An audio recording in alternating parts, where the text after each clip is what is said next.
কচুরলতি তো আমরা ইলিশ মাছ, চিংড়ি মাছ নিরামিষ খেয়েই থাকি, কিন্তু কখনো কি চিকেন দিয়ে রান্না করে খেয়েছেন? যদি না খেয়ে থাকেন তাহলে অবশ্যই আমার ভিডিওটা দেখে বাসায় একবার ট্রাই করবেন, আর কেমন লাগলো সেটা কমেন্ট করে জানাবেন। কিন্তু রেসিপিটা খুবই ইজি আর পারফেক্টভাবে তৈরি করার জন্য সাথে থাকছে tips and trick. By the way, আপনারা দেখছেন যেমন খুশি তেমন রান্নার সঙ্গে আছি আমি সুরাইয়া। আমার পক্ষ থেকে সবাইকে জানাচ্ছি সালাম আর অনেক অনেক ভালোবাসা। তো আজকের রেসিপি হচ্ছে কচুরলতি দিয়ে চিকেনের তরকারি। তো বন্ধুরা চলুন শুরু করা যাক রেসিপিটা। তো এই রেসিপিটা কিন্তু তৈরি করার জন্য আমাদের প্রথমেই প্রয়োজন কচুরলতি। তো এইখানে দেখুন আমরা কচুরলতি নিয়েছি। কচুরলতিগুলো একটু মোটা সাইজের নিয়েছি, আপনারা চিকন নিলেও হবে, দেশি যে কচুরলতিটা হয় ওটা দিয়ে করলেও হবে। তো এই যে মোটা মোটা সাইজ আমি উপরের ছালগুলোকে ফেলে দিয়েছি, ফেলে এভাবে কেটে নিয়েছি। এখন এগুলোকে ছোট ছোট টুকরো করে নেব। তো তার আগে দেখিয়ে দিয়ে আমি এই যে চিকেন নিয়েছি, আমি এখানে অল্প কিছু চিকেন নিয়েছি, যেহেতু কচুরলতিটাও অল্প তাই আপনারা চাইলে পরিমাণে বেশি নিতে পারেন, তাতে কোনো সমস্যা নেই। তো এখন আমি যেটা করব সেটা হচ্ছে কচুরলতিগুলোকে ছোট ছোট টুকরো করে নেব। তো চিকেনটা এক সাইডে রেখে এখন কচুরলতিগুলোকে ছোট করে টুকরো করে নিচ্ছি। রেসিপিটা কিন্তু দারুণ টেস্টি হয় বন্ধুরা, আমি ফার্স্ট টাইম খেয়েছি, অনেক টেস্ট লেগেছে। আপনারা চাইলে কিন্তু গরুর মাংস বা অন্য যে কোনো মাংস দিয়ে এই রান্নাটা করতে পারেন, অনেক টেস্ট হয়, একবার খেলে বারবার খেতে ইচ্ছে করবে। আর এখানে কিন্তু খুব একটা মশলাও ব্যবহার করা হয় না, এ কারণে খেতেও স্বাস্থ্যসম্মত হবে আশা করি। তো সবগুলো কচুরলতি এইভাবেই কেটে নিচ্ছি।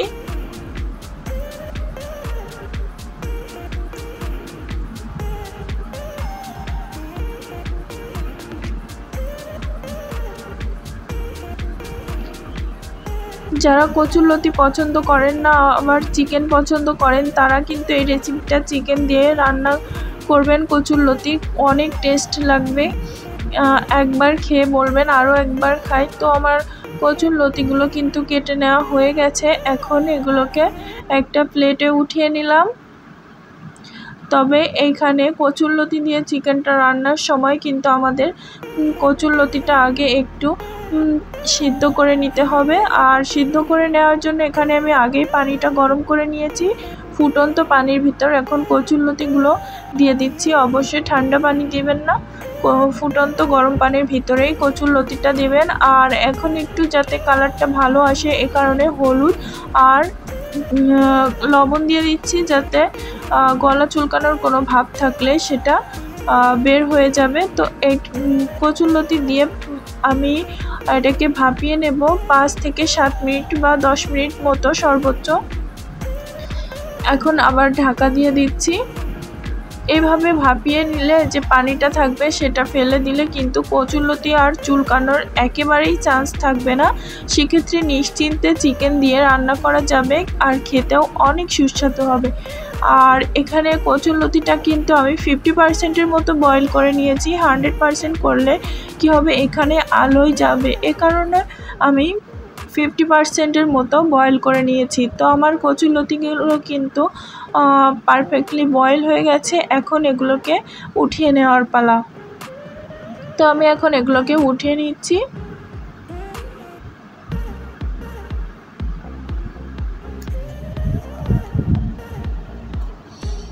তো এইভাবে আমি সব কচুরলতিগুলোকে প্রথমে উঠিয়ে নেব, তারপর রান্নার কাজে চলে যাব। তো এই যে বন্ধুরা কচুরলতিগুলো উঠিয়ে নেওয়া হয়ে গেছে, এখন ওই একই করে আমি তেল দিয়ে কুচানো পেঁয়াজ দিয়ে দিচ্ছি, 2টা মিডিয়াম সাইজের থেকে একটু ছোট দিয়ে। এই পেঁয়াজটা কিন্তু ব্রাউন কালার করব না, হালকা হালকা কালার আসলেই এর ভিতর মশলাগুলো আমি অ্যাড করব। তো দেখতেই পাচ্ছেন বন্ধুরা, আমি এরকম একটা পর্যায়ে আসলে এর ভিতর কিছু পেস্ট করা মশলা দিয়ে দিচ্ছি, যার ভিতর রয়েছে শুকনো মরিচ, জিরা, গরম মশলা, আদা, রসুন আর একটু পানি দিয়ে দিচ্ছি যাতে মশলাটা ভালোভাবে কষানো যায়। তো মশলাটা ভালোভাবে কষিয়ে নিতে হবে প্রথমে। তো এখন পানি দিয়ে আমি নাড়াচাড়া করে ভালোভাবে মিশিয়ে নিচ্ছি। আর এর ভিতর এখন কিছু গুঁড়ো মশলা অ্যাড করব। তো প্রথমেই স্বাদের জন্য দিয়ে দিচ্ছি পরিমাণ মতো লবণ, আর দিয়ে দিচ্ছি কালারের জন্য হলুদ আর ধনিয়া গুঁড়া। তো দিয়ে এখন এটাকে আবারও একটু নেড়ে চেড়ে নেব। এই মশলাটা এই তরকারিটাতে কিন্তু একদমই ঝোল থাকবে না। আমরা সাধারণত মাংস রান্না করলে যেমন ঝোল ঝোল করি, এটাতে কিন্তু ঝোল থাকবে না, একদমই ভুনা ভুনা হবে। দেখতে যেমন টেস্টি হবে, খেতেও কিন্তু দুর্দান্ত হয়েছিল। তো পুরো রান্নাটা দেখলেই বুঝতে পারবেন। আর এখানে দেখুন মশলা থেকে তেল ছাড়তে শুরু করে দিয়েছে। এইবার এই মশলার ভিতরে আমি মাংসের টুকরাগুলো দিয়ে দিচ্ছি, দিয়ে একটু নেড়েচেড়ে নিচ্ছি। নেড়েচেড়ে নিয়ে আমি সিদ্ধ করে রাখা কচুর লতিগুলোকেও দিয়ে দেব একই সাথে, কেননা চিকেনটা কিন্তু গলার জন্য সময় বেশি লাগে না। আর আমার কচুরলতিটা 50% মতো সিদ্ধ আছে, এই কারণে একসাথে দিলে দুটোই পারফেক্টভাবে সিদ্ধ হয়ে যাবে।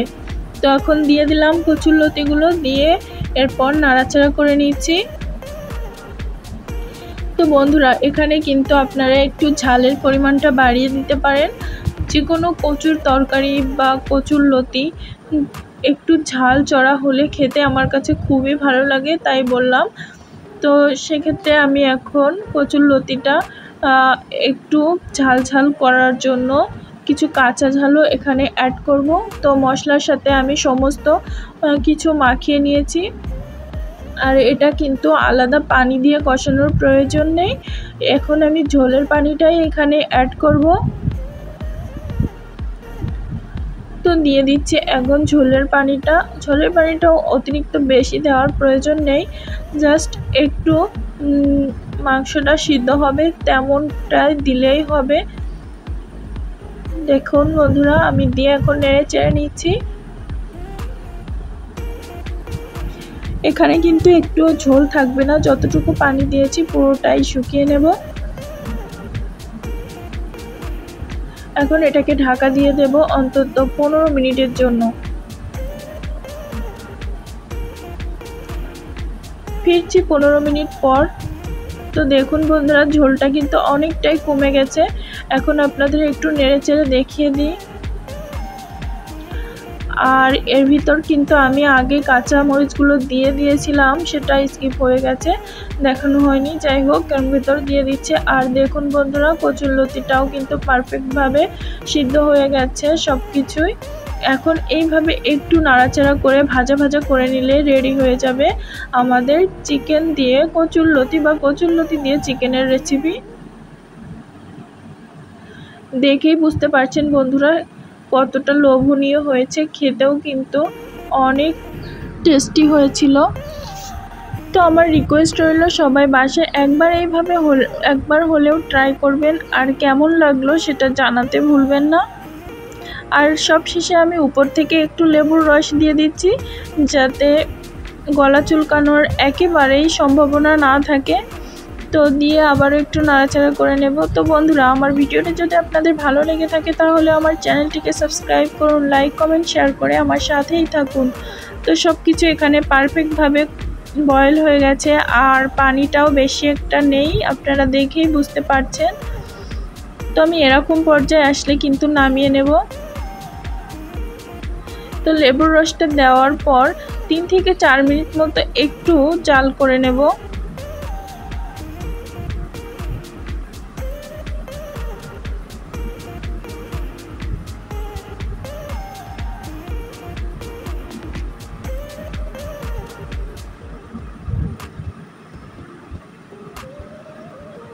তো দেখুন বন্ধুরা, এখানে পানি নেই, যা আছে সেটা হচ্ছে মশলা আর একটু তেলে। তো এখন আবারও আপনাদের একটু নেড়েচেড়ে দেখিয়ে দিচ্ছি।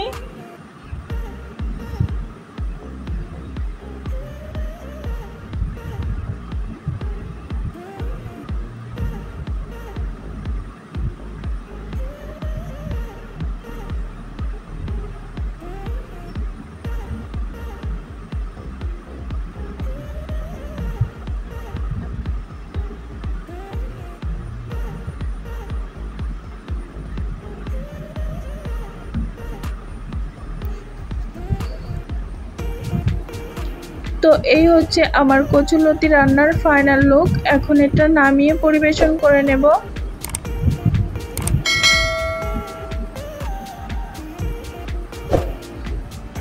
এই রেসিপিটা কিন্তু আপনারা গরম গরম ভাত, রুটি, পরোটা সব কিছুর সাথে খেতে পারেন। আর একজন নতুন মেহমান আসলে রেসিপিটা সামনে দিবেন, খুবই আনন্দ করে খাবে আর আপনার প্রশংসা করতেই থাকবে।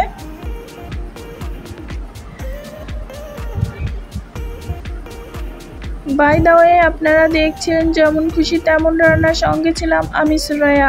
আজ এ পর্যন্তই, দেখা হবে নেক্সট এপিসোডে নতুন কোনো রেসিপির সাথে। ততক্ষণ সবাই ভালো থাকবেন, সুস্থ থাকবেন। আল্লাহ হাফেজ।